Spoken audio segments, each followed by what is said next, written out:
Hello, today we're having Moroccan breakfast for dinner. So last time round we asked you what breakfast you wanted to see next, and it was a Moroccan breakfast. A load of you commented on it, and because of that we brought you what we found to be a traditional Moroccan breakfast. I found it a bit surprising, didn't you? I did. I thought there'd be a lot more Moroccan-y things. You know, when you think of Morocco, you think fruit with meat, tagines and all that kind of stuff. It's mostly cheeses, breads, and then we've got some soups. We've got olives, we've got eggs, and we've got fresh orange juice. Apparently this is a must-have on any Moroccan breakfast, so we had to freshly squeeze some orange juices.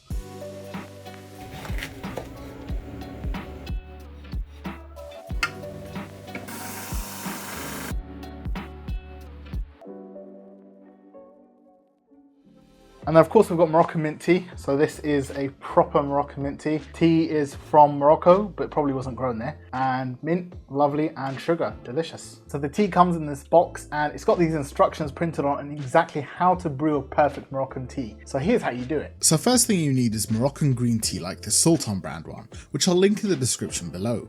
My Moroccan butcher said this is the best brand of green tea, and if you look closely, it's tea leaves which have dried into hard pebbles. The pearl or pebble shape is important for preserving the quality of the tea and also to help it brew correctly. Now according to the instructions, take 2 tablespoons or about 10 to 12 grams of your green tea and add it to a teapot. Pour in a small amount of boiling water to cover the tea, then swirl the pot and let it sit for 30 seconds.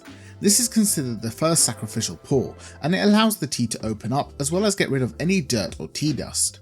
At this point the water will look pretty dirty, but the leaves will have opened and started infusing. So you'll pour the tea through a strainer and throw all of that liquid out.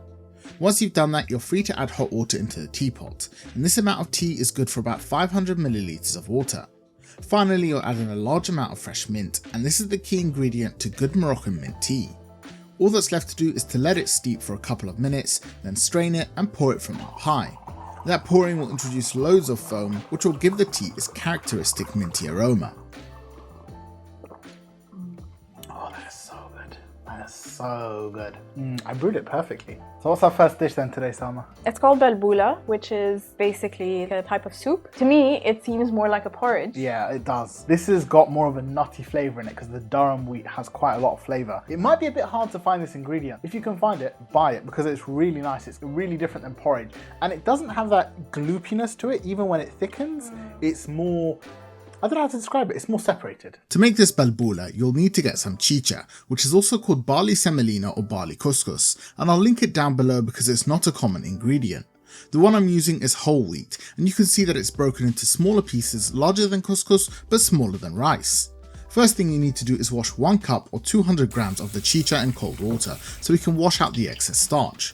Once you've washed it at least a couple of times, you can filter the barley out of the water and it should be pretty clean, with the grains even slightly expanded. Add the grain to a pot with plenty of room for them to grow, then pour in 500 milliliters of water and turn the heat up to high. Bring the pot to a boil, then you'll add in 1 tablespoon of olive oil and this will stop the grains from clumping together as they cook. Mix that in, then turn the heat down to medium and cover the pot with a lid. This will take from between 5 to 20 minutes to cook, so check it every 5 minutes. What you're looking for is for the grains to have expanded like this and absorbed most of the water. At this point you should add in 750 milliliters of milk and then cover the pot, mixing everything occasionally so it doesn't stick. Cook this for about 10 to 15 minutes, at which point the milk will have pretty much all been absorbed. Then you can finish the dish by adding in a 1/4 teaspoon of salt. At the end it should have a texture somewhere between porridge and a glass of milk, with a totally pleasant but neutral taste. There's both a sweet and savoury way of serving this, and so for both of them you'll start by drizzling some olive oil over the balboula. For the savoury version you'll then top it with some dried thyme, or you could cook it with the balboula if you don't want a sweet one. I also added on some flaky sea salt and then this one was ready to serve. The sweet one just needs a good drizzle of honey with the olive oil and you'd be surprised by how delicious it tastes. Cool, let's try it. So I've got savoury and so have you. Let's see how it tastes. It's kind of porridgey but kind of loose, so works really well for breakfast. So the honey one is just honey on the same thing but without the thyme. Oh, it's so good with honey. So these pancake / crumpet hybrids are called Baghrir. They're really cool because they're kind of like these atayef which we make for Ramadan, right? And we fill them with nuts and fruits and other things like that. But these are kind of cool because they're more similar to a British crumpet if you've had them. They're kind of disturbing to look at, but the texture is nice to eat. Like any kind of pancake, this Baghrir is made using a batter, but what makes it different is the use of semolina instead of flour. To make it, get yourself some fine semolina like this, and you can find it at Middle Eastern or Southeast Asian grocery stores. Measure 200 grams into a food processor or blender, then follow that up with 50 grams of all-purpose flour. To give these pancakes a ton of bubbles and their unique texture, we need to yeast them for an intense rise, so add in half a tablespoon of instant yeast and 1 teaspoon of sugar to feed the yeast. Next, add in half a teaspoon of salt, which will balance the sweetness, and then pour in 350 ml of water, which needs to be warm so that the yeast can activate. Now blend that all together until everything has been well combined, making sure to stop halfway through and scrape down the sides of your bowl. Once it's well mixed, you'll continue blending for about a minute until the mixture has loads of bubbles like this. Now add in 1 teaspoon of baking powder, then mix that in and the batter is ready. Set this aside somewhere warm for 30 minutes, and while it's resting, the yeast will come alive, making the batter super fluffy. When the time is up, your batter should have hundreds of small bubbles like this, while its texture should be fluffy and foamy. These bubbles are going to expand when we cook, and without them the pancake won't be right. To cook the pancake, place a non-stick pan on your stove with the heat turned to high, then preheat this until you're confident that it's hot. Turn the heat down to medium and pour a few tablespoons of water into the pan, give it a swirl, then pour it back out. The Moroccan recipes say that this cools the pan down so the pancakes don't burn, and weirdly it works quite well. Now all you need to do is pour a ladle of the batter into the middle of the pan and wait for it to cook. As it heats, the water in the batter turns into gas, and combined with the carbon dioxide emitted by the yeast, you get thousands of these small yeasty holes forming. Continue to cook the pancake without flipping until the top surface is completely dried and cooked like this. That's a pretty good Baghrir pancake, and the underside is perfectly browned without being burnt or dried out. This second one I cooked without doing the water trick, and it formed this weird ring around the centre as well as curled upwards because the pan was too hot. All the others came out perfectly though, which means we had plenty of delicious Baghrir. When we were at our butcher's, we were asking what they usually serve, and he was saying honey is a must, goat's cheese, black olives, and strawberry jam, whatever's in season. So we've got a bit of all of that, and also these cheeses, lavage curry or laughing cow. I haven't seen this since I was a kid, and he said this is almost the national cheese of Morocco, so we're going to dig into this. If you could get the laughing cow cheese, then you should definitely use it, but regular cream cheese would make a fantastic substitute. These olives are Moroccan black olives, and they're quite salty and dehydrated, so get something like aged Greek Kalamata olives if you can't find Moroccan ones. For the jam, I'm using a quality strawberry jam with loads of strawberry pieces in it, and I recommend you use a real fruit jam rather than that overly sweet jelly stuff. I couldn't get my hands on Moroccan goat's cheese, so instead we are using some mild English goat's cheese, which I think is a great substitute. Finally, for the honey, I've got some mild honey which doesn't have any wild flavours and a nice balanced sweetness. Alright, some jam for the laughing cow cheese. Jam and cheese, pretty good. The best jam in the world. Oh, so good. The textures work so good together. These pancake stuff are amazing. You really need to make them. So before we move on to the next two dishes, I just wanted to say thanks to all of our patrons who are supporting the channel over on Patreon. If you're not on our Patreon, check it out. We have loads of benefits. You know, you can get on our Discord server and hang out with other members of the community. You can get your credits in the video, and you can see loads of behind the scenes stuff as well. So check it out and consider supporting the channel if you like this video. And we'll probably be asking people for their suggestions for the next breakfast video on there as well. So if you want to suggest something or you want to vote for what the next one is, let us know and you can participate on our Patreon. So this bread is called Msemen. There's similar things made in quite a few countries in the Middle East. You've got some things in Yemen, you've got some things in Egypt, but this one specifically, it's only folded a few times, which simplifies it quite a bit compared to the Yemeni one and the Egyptian one, which are folded a lot more times. They're made a lot bigger. And it's made with semolina. And it's made with semolina, yes. So I'm going to tear into it and hopefully we'll get all these nice layers.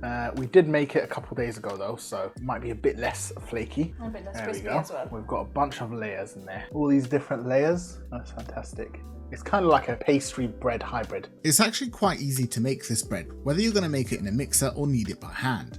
The dough is made with both semolina and flour. We tested a bunch of different recipes at different ratios, but our favourite was a 50-50 ratio of semolina and flour. Start off by adding 150 grams of fine semolina to the bowl of your mixer, then add in 150 grams of all-purpose flour. Follow that up with half a teaspoon of salt, then mix the two briefly to combine. Now all you need to do is add 170 grams of water and then mix the ingredients until well combined. Once you have a rough ball of dough that looks like this, you'll knead it for about 3 minutes in your stand mixer or 5 minutes by hand. The dough should come together into a fairly smooth ball, and it should barely stick to your hands when touched.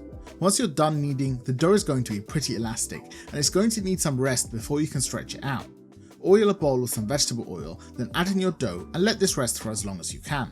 When testing, we did a 12-hour rest overnight, which gave us better results than the 4 hours we waited when filming, though 4 is totally fine as well. When your dough has finished resting, you should clean your worktop, then throw the dough right onto it so we can begin stretching. You can see that the dough is really soft and malleable now, and it doesn't bounce back when stretched, which is what we need. Take a bench scraper and cut the dough into 6 equal pieces so we can make 6 msemen. Before you do that though, you'll need to melt about 75 grams of butter and get some vegetable oil and semolina because we'll need it when we're shaping this. Start by placing a ball of dough onto your worktop and flattening it, then add some vegetable oil to the top and bottom of your dough.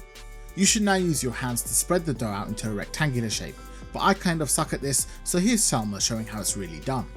Using your palms and fingers, push the dough outwards from the centre, trying to keep it an even thickness all around. You want to stretch this into a rectangle, which measures about 15 by 25 centimeters. Once you've got a rectangle which is about 2 to 3 millimeters thick, you should start stretching the dough by lifting the edge and placing your hand under the dough while pulling backwards to stretch it. You don't want to stretch it too much to the point that the dough is see-through, but you should aim to roughly double the rectangle in size. With the dough stretched, you'll now need to apply some butter by dripping it all over the dough. Next, you'll take a few pinches of semolina and you'll sprinkle that on top of the dough, making sure you get pretty even coverage. Fold one edge of the dough a third of the way across the sheet, then apply the butter and semolina to the now exposed edge before folding the opposite side of the dough over the first one.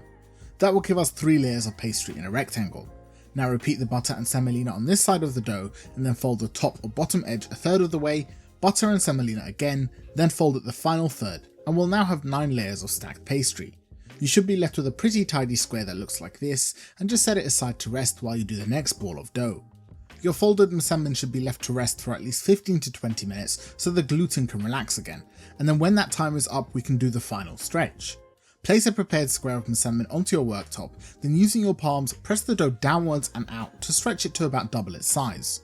Now you're ready to cook the bread, so place a pan on the stove over high heat and preheat it till it's about as hot as it will go. Place your msemen into the pan, and then what you should hope for is that it bubbles and puffs up to be shaped like a cushion.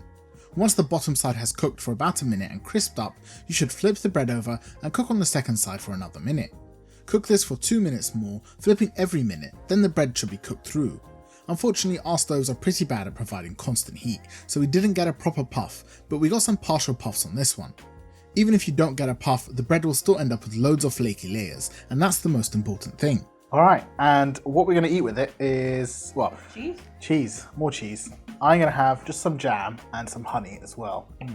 Oh, this is so good for that as well. So this is like a proper breakfast thing as well. You get this fresh on the street with some honey or some cheese in it, and yeah, delicious. So what I want to do now is I want to try the eggs. And these eggs are interesting, aren't they? What's this meat ingredient that's in there? So this beef in the egg dish is called Khlea. I hope I'm pronouncing that correctly. And it's basically long strips of sun-dried beef that have been coated in lots and lots of spice. It's salty and spicy, a bit spicy. And it's surprisingly tender. Like you'd think because it's sun-dried it would be very tough, but it's not. I think the confit and fat, it adds loads more fat back into the meat again. And so it stays nice and tender. To make these eggs, you'll need to find some Khlea, and it's a special ingredient so you'll probably only find it at a North African supermarket. The meat is coated in spices, sun-dried, then confit in fat, so it's not exactly a quick process to make. But in its place you can probably use some beef biltong or maybe even jerky. Of course the spices will be different, but that should get you most of the way there. Place a pan on the stove, then add a few pieces of Khlea to the pan with a bit of the oil or the fat that they were coated in. Get in there with your hands and break the meat chunks into smaller pieces, then turn the heat up to medium. Heat the meat for a couple of minutes until it's sizzling, then crack in your eggs and cook them whichever way you want. I opted for a pan scramble, and there's no need to add any salt or seasonings due to the spices in the meat. It's time to dig into the eggs. Tastes delicious. There's so much beef flavour in there, so good. It's really nice. So it's getting late, we've shown you everything. It's now 11:20 p.m. So we're gonna head off to bed, but before we do, let us know what breakfast you wanna see next time around, and then we'll vote on it on our Patreon, so don't forget to check it out. We hope you enjoyed everything and you'll cook some of these dishes, and if you do, send us photos of them on Instagram. Thank you for watching, and we'll see you around next time. Bye-bye. Bye.